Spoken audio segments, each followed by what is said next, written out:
Hello, Amsterdam, bedankt aan Nederland.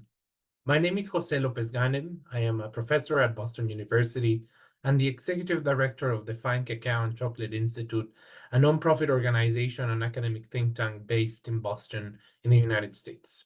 Most importantly for this video, I hail from Mexico, and my main topic of study is the heritage, the economics, and the politics behind cacao and chocolate in my country and the Mesoamerican region. Today, I want to give a special greeting to everybody attending the Amsterdam Cocoa Week, specifically those attending the World Cocoa Foundation Partnership Meeting, the Chocoa, both European Market Academy and Festival, especially those who are interested about my country, about Mexico, and its much enriched heritage and business around cacao and chocolate. Today, I'm going to share with you some facts about this wonderful food of the gods that relate to my country and especially shine a little light about my particular research. For that, please allow me to share my screen.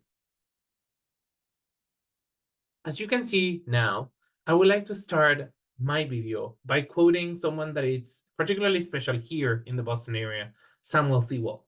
You might know him as someone who participated in the very famous Salem witch trials back in the 1600s. And speaking about the 1600s, right about then, he one day met with the lieutenant governor of the Massachusetts Bay Colony, an English enclave here in the Americas. And with him, he enjoyed breakfast together on venison and chocolate. And he said in his diary, in this diary entry, Massachusetts and Mexico meet at its honors table. There is perhaps no other origin or no other land better known for cacao and chocolate than that of Mexico or country mates of Mesoamerica and the Americas in general. However, in Mexico, we still have a more recent, rather better history with cacao, specifically its production. For the last century, we have heard, even until very recently, a lot of different newsletters, newspapers, leaders of opinion, governments, local and federal, complain about the lack of production of cacao in Mexico. This accounts for many reasons, from the very technical issues like plant disease to economic and political reasons such as they moved from our country from a rural economy rather to an economy of manufacturing and services. This history has left us pending. Do we have a due date with history to restore the height of this particular product in our culture, in our society, and in our economy? Recently, a lot of different think tanks as well as government institutions have gathered around the data to determine how much is needed and how much is produced when it comes to cacao in Mexico. We know that our industry, that is from the smallest producer to the biggest transnational based in country, have a need of around 126,000 metric tons of cacao, while the country barely produces 28,029 to be fair and just. So there's really a gap, depending if you're good or bad at math, there's really a gap here that needs to be filled. And the question is how, and for the Mexican pride, from where? In a study that I conducted with different organizations here based in the United States, two that take worth notice or mention is the USAID program and Nature Conservancy. We could see that the cacao that's coming from Mexico, while very much lacking in volume, does receive a very important premium when specifically we talk about the local economy, but for most, we talk about the foreign economy or the world markets. To put it in terms of the global market price, and this is with prices of 2022, we were seeing that even cacao that might have been perceived with a defect, that is washed cacao, in the world economy, in Mexico, was actually commanding prices very close or even above that of the New York Stock Exchange price. That also went for fermented quality cacao, and it received very much higher of a premium. Here, the figures in Mexican pesos on your screen. When we compare this to what we call cacao fino de aroma, or fine cacao, we find not only also a very important inflated price, but we find that Mexican cacao is competing against those who for the market have been destinations for fine cacao, such as the Dominican Republic, Ecuador, Guatemala, perhaps only falling behind a certain origins coming from Venezuela, or here in the United States, the islands of Hawaii. Another important thing about Mexican chocolate is the monetary value it receives for its name, for its culture. We know now that cacao, of course, coming from Mexico, receives a premium in the international market as well as in the domestic market that does not play a la par from the world markets, specifically those measured or ruled by the stock exchange. But what about the value of the brand, of the culture of my country?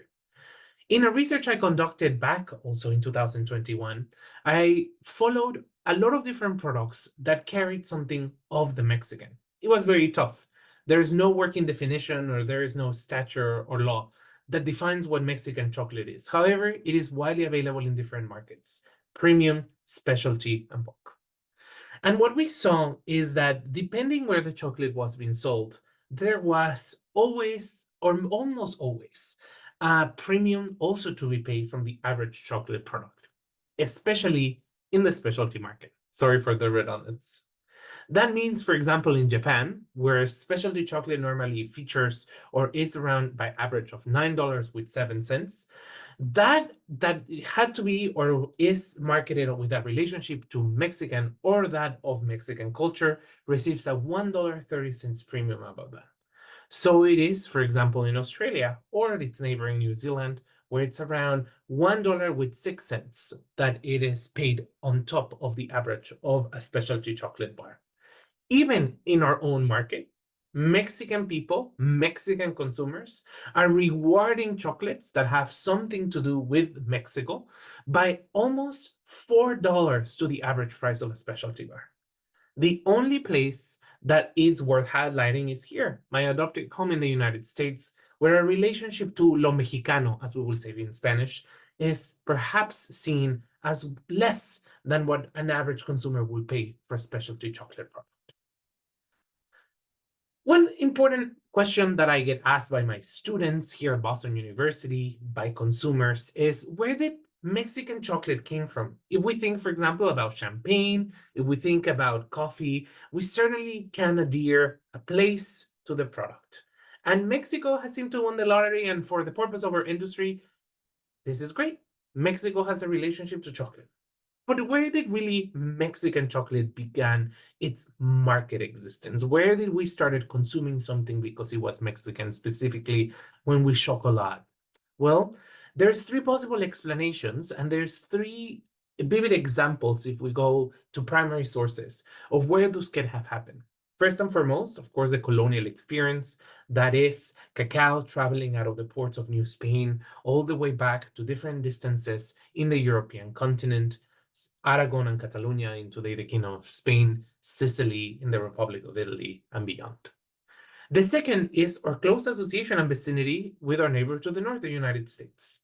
As you know, in 1847, a conflict between these two nations erupted, resulting on Mexico losing half of its territory to the north, and closely association thereafter to the United States. One thing that it said is that when settlers from that were used to diets and chocolates, for example, here in Boston, New York, Philadelphia, and Pennsylvania, moved to be settlers in the new American Southwest, they tasted chocolate, and that did not agree with them or was wide and painstakingly different to what they were used to, they named Mexican chocolate. And so it began what we know today know as a recipe of Mexican chocolate, vaguely defined, add sweet chocolate with the addition of some spice, in particularly cinnamon.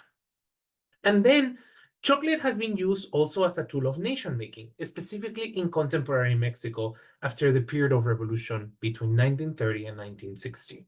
Chocolate really took a stronghold on the narrative, not as a unit. It was not to make chocolate a Mexican tool, but as we build the nation, cacao, chocolate, corn, all items associated to a pre-Hispanic diet took a very strong hold in the discourse of creating a new cosmic race. One of the most important thought leaders, Jose Vasconcelos, called it, and chocolate and cacao really featured in that makeup.